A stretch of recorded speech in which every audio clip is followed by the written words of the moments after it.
దీపని చంపడానికి జ్యూస్‌లో పాయిజన్ కలుపుతూ పారిజాతానికి అడ్డంగా దొరికిపోయిన జోష్న.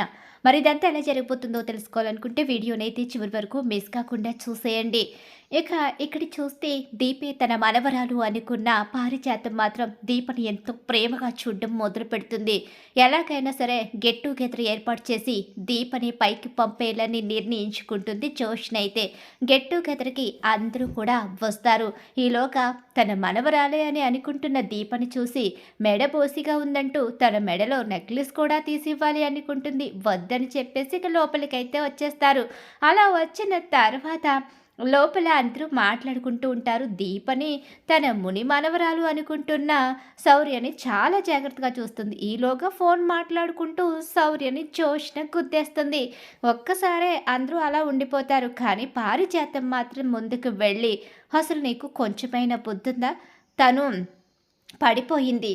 చిన్నపిల్ల పడిపోతే కనీసం పట్టించుకోవేంటి? తనేమి రోడ్డు మీద పడిపోలేదు కదా, ఎందుకంతగా ఆవేశపడతావు అని చెప్పేసి అంటూ ఉంటుంది. తన గ్రానీకి రివర్స్ అవుతుంది. ఏంటి నువ్వు, తను చిన్నపిల్ల, నువ్వు తనకి సారీ చెప్పాలి కదా, కనీసం పైకి లేపాలి కదా, ఎందుకలా ఎదురు సమాధానం చెప్తున్నావు? చిన్నపిల్లల విషయంలో ఎంత జాగ్రత్తగా ఉండాలో తెలియదా నీకు? అవునులే, నీకేం తెలుస్తుంది చిన్నపిల్లల్ని ఎలా చూసుకోవాలి అనేది అని చెప్పేసి అంటూ ఉండగా, గ్రాని ఏంటి అదేదో నీ ముని మనవరాలు అయినట్టుగా ఎందుకంత హడావుడి చేసేస్తున్నావు? దానికేం కాలేదులే, ఇప్పుడు అదేమైనా చచ్చిపోయిందా ఏంటి అని చెప్పనేసరికి ఒక్కసారే చెంప పగలగొడుతుంది. అలా మాట్లాడతావేంటి? చిన్నపిల్లని పట్టుకుని నీ ఇష్టం వచ్చినట్టు చావుల దాకా వెళతావెందుకు? పిచ్చి పిచ్చిగా మాట్లాడితే చంపేస్తాను, తనకి సారీ చెప్పని చెప్పి అంటూ ఉండిగానే తన గ్రాని ప్రవర్తనలో మార్పును చూసి షాక్ అయిపోతూ ఉండిపోతుంది జోష్న. అవును, మీ గ్రాని ఇన్ని రోజులకు ఒక మంచి పని చేసింది. పార్టీ ఏర్పాటు చేశావు, ఎలాంటి గొడవ చేయనని చెప్పావు, స్టార్టింగ్లోనే గొడవ మొదలు పెట్టావు. అసలు నువ్వు పార్టీ అందరినీ అవమానించడానికే చేశావా ఏంటి అని చెప్పేసి ఇక అంటూ ఉంటాడు శివనారాయణ. ఏంటి తాత, నువ్వు కూడా గ్రానీలాగే మాట్లాడుతున్నావు? అవును, మరి నీ ప్రవర్తన అలా కనిపిస్తుంది నాకు. చిన్నపిల్ల పడిపోయినప్పుడు మనం గబగబా తనని పైకి లేపే ప్రయత్నం చేస్తాం, కానీ చావు దాకా మాట్లాడుతున్నావంటే నిన్నేమనాలో నాకు అర్థం కావడం లేదు అని చెప్పనేసరికి, ఇక్కడే డిస్టర్బెన్స్ జరిగితే వెంటనే వెళ్ళిపోతారు, వెంటనే వెళ్ళనివ్వకూడదు. దీప విషయంలో నేనేం చేయాలనుకున్నాను అది ఖచ్చితంగా చేసి తీరుతాను. ఎందుకంటే దీపని పైకి లేపడమే నా ఉద్దేశం. దీప పైలోకాలకి ప్రశాంతంగా వెళ్ళిపోవాలి. అదే కదా మా మమ్మీకి నేనిచ్చే పెద్ద సర్ప్రైజ్ అని చెప్పేసి అనుకుంటూ ఉంటుంది. సరే సారీ గ్రాని, నేనే చూసుకోలేదు, తప్పు నాదే అంటూ అక్కడి నుంచి వెళ్ళిపోయి, నీ గ్రానికి ఏమైంది, పిచ్చి పట్టిందా ఏంటి? దీప కూతుర్ని అంత ప్రేమగా చూసేస్తుంది, నన్ను మాత్రం పట్టించుకోవడం మానేసింది. ఎవరు పట్టించుకున్నా పట్టించుకోకపోయినా ఈరోజు నేను అనుకున్నదైతే చేసే తీరుతాను. దీపే అమ్మకి బోన్ మ్యారో ఇచ్చి కాపాడింది. తన తల్లిని కాపాడుకుని ఎలాగైనా సరే ఈ వారసురాలు స్థానాన్ని, ఆస్తిని దక్కించుకుని నన్ను బయటకు గెంటేయాలని చాలా పెద్ద ప్లాన్ మీదే ఉన్నారు. ఆ ప్లాన్ని ఎలా నేను వర్కౌట్ కానిస్తాను? ఈ రోజుతో దీప చాప్టర్ క్లోజ్. ఇక ఆ వీలునామా ప్రకారం బావకి ఆస్తి వెళ్ళినా నేను అప్పుడు బావని పెళ్లి చేసుకునే ఛాన్స్ కూడా ఉంటుంది కదా. రెండు రకాలుగా నాకు బెనిఫిట్ ఉంటుంది. అయితే ఈరోజు ఖచ్చితంగా నేను అనుకున్నది జరిగే తీరాలి అని చెప్పేసి అనుకుంటూ ఉంటుంది.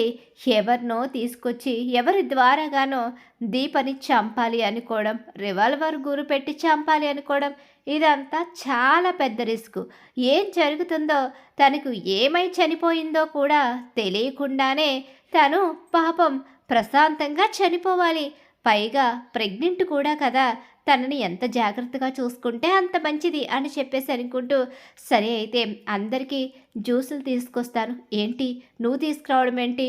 అక్కడ జ్యూస్ తయారు చేసేవాళ్ళు వేరే ఉన్నారు కదా. అవును ఉన్నారు, కాకపోతే మన పని మనం చేసుకోవాలి కదా. వీళ్ళు మన ఇంటికి వచ్చిన గెస్ట్లు కాబట్టి గెస్ట్ని మనం చాలా జాగ్రత్తగా చూసుకోవాలి, అందుకే జ్యూస్ తీసుకొస్తాను అని చెప్పేసి లోపలికి అయితే వెళుతుంది. ఏంటి కాస్త తేడాగా కనిపిస్తుంది జోష్న మాటల్లో. పారు, నీకేమైనా అర్థమైందా? జోష్న లోపలికి వెళ్ళింది, జ్యూస్ తీసుకొస్తానంది. పాపం అది చేసిన తప్పుకి పశ్చాత్తాపం పొందుతుంది. అయ్యో పిచ్చిదానా, నీకు అర్థం కాలేదా? నువ్వు తనని కొట్టావు. పైగా తన చేత జోష్న ఇక ఎప్పుడు ఎవరికి సారీ చెప్పంది శౌర్యకి సారీ చెప్పించావు. అలాంటప్పుడు మరి జోష్న ఏం చేస్తుంది? తన ఆలోచన ఎలా ఉంటుందో మా అందరికన్నా నీకు బాగా తెలుసు కదా అని చెప్పి అంటూ ఉంటగానే, అవును నిజమే కదా, ఈ మనవడు చెప్పింది నిజమే. నేను అంత దూరం ఆలోచించలేకపోయాను. నా మనవరాలు దీపని ఏదైనా చెయ్యాలని చూస్తే, ఒకవేళ తనని ఈ భూమి మీదే లేకుండా చెయ్యాలని చూస్తే ఏం చెప్పలేం. జోష్న ఆలోచనలు కూడా అలానే ఉంటాయి. దీప విషయంలో జోష్న చాలాసార్లు హత్య ప్రయత్నం చేయించింది. నా మనవరాలి మీద ఇంకొకసారి జోష్న ఎలాంటి ప్రయత్నాలు చేసినా క్షమించను. సరే మనవడా, నువ్వు చెప్పింది నిజమే అని అనిపిస్తుంది. నేను ఒక్కసారి అటుగా వెళ్ళి చూసేస్తాను అని చెప్పేసి ఇంకా బయలుదేరుతుంది. ఈలోగా వంటగదిలోకి అలా వెళుతూ ఉంటుంది. ఈలోగా ఇక్కడ జ్యూస్ తెస్తాను అని వెళ్ళిన జోష్న చక్కగా అందులో పాయిజన్ని మిక్స్ చేసేస్తుంది ఒకే ఒక గ్లాసులో. దానికి చిన్న గుర్తు కూడా పెట్టుకుంటుంది ఆ గ్లాస్కి. ఆ గ్లాస్లో పాయిజన్ మిక్స్ చేస్తూ ఉన్న సమయంలోనే చిన్నగా కనీసం తను వస్తున్నట్టు కూడా ఆ మనవరాలకి తెలియనివ్వకుండా ఆ గదిలో అడుగు పెట్టేస్తుంది. ఎప్పుడైతే జ్యూస్లో పాయిజన్ కలుపుతుందో అప్పుడే తన మీద చెయ్యి వేసేసరికి ఒక్కసారి షాక్ అయిపోయి ఉండిపోతుంది జోష్నైతే. ఏంటి ఏంటిది, ఏం కలుపుతున్నావు జ్యూస్లో?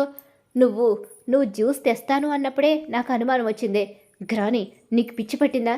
మనిద్దరం ఒకటైతే నువ్వేంటి ఇలా తగులుకున్నావు నన్ను? ఒకటా? ఈ జ్యూస్ ఎవరికి? ఇంకెవరికి? ఆ దీపకి. ఆ దీప అడ్డు తొలగించేసుకుంటే ఇక మనం ప్రశాంతంగా ఉండొచ్చు. ప్రతి దాంట్లో దాని అడ్డు ఎక్కువైపోయింది. అందుకే కదా ఈ పార్టీ ఏర్పాటు చేశాను. ఏంటి, నా మనవరాలనే చంపేయాలనుకుంటున్నావా? ఏంటి, నీ మనవరాలా? ఎవరు నీ మనవరాలు? నా మనవరాలు కాకపోయినా మనవరాలు లాంటిదే. ఏంటి, నీకు ప్రేమ ఎక్కువైపోయినట్టుంది. నోరు మూసుకుని సైలెంట్గా ఉండు. ఈ జ్యూస్ తనకి వెళ్ళేలా చూడంతే. ఏంటి, నేను నా చేతులతో జ్యూస్ ఇచ్చి పాపం చేయాలా? నేను పాపం చేయడం కాదు, ఇటు రావే అని చెప్పేసి ఆ గ్లాసు అలాగే చేతిలో పాయిజన్ సీసా ఉండగానే బయటికి లాక్కొస్తుంది. గ్రాని నన్ను వదలవే అని చెప్పేసి అంటూ ఉండగానే బయటికి లాక్కొచ్చేసరికి అందరూ నిలబడి చూస్తూ ఉండిపోతారు. అలా చూస్తూ ఉండగానే తన చేతిలోంటి పాయిజన్ డబ్బా కింద పడుతుంది. అలా పడేసరికి ఒక్కసారే షాక్ అయిపోతారు అందరూ కూడా. ఏంటి, పాయిజనా? ఏం చేస్తుంది జోష్న? అందరినీ చంపేద్దాం అనుకుంటుందా? అందరినీ కాదు, ఎవరినో ఒక్కరిని టార్గెట్ చేసింది. అందుకే మా అందరినీ ఇక్కడ పార్టీకి పిలిచింది. అర్థమవుతుంది కదా తాత? ఎవరిని చంపాలనుకుందో పక్కనున్న పారు చెప్తుంది. పారు తనెవరిని చంపాలి అనుకుంది. ఎప్పుడూ ఆ మనవరాలు వెనకే ఉండి ఏ తప్పు చేసినా ఒప్పు చేసినా తనే కరెక్ట్ అనే నువ్వు ఈరోజు సాక్ష్యాలతో సహా మా ముందుకు తీసుకొచ్చావంటే తనేం చేయాలనుకుందో చెప్పు పారు. ఇంకేముంది, దీపని చంపడానికి జ్యూస్లో పాయిజన్ కలుపుతూ ఉంది. అందుకే పార్టీ ఏర్పాటు చేశానని చెప్తుంది అని చెప్పి మనవరాల్ని కాపాడుకోవడం కోసం జోష్న చేసిన కుట్రను బయట పెట్టేస్తుంది. ఒక్కసారే షాక్ అయిపోయి ఉండిపోతారు. అంటే పార్టీ ఏర్పాటు చేసింది నా కోడల్ని చంపడానిక? నేను అంటూనే ఉన్నాను, ఇది ఏదో కుట్రతోనే మనల్ని ఆ ఇంటికి పిలుస్తుంది అంటే మీరెవ్వరూ వెనుకుండి ఇక్కడికి తీసుకొచ్చారు. ఇప్పుడు పిన్ని చూసింది కాబట్టి సరిపోయింది.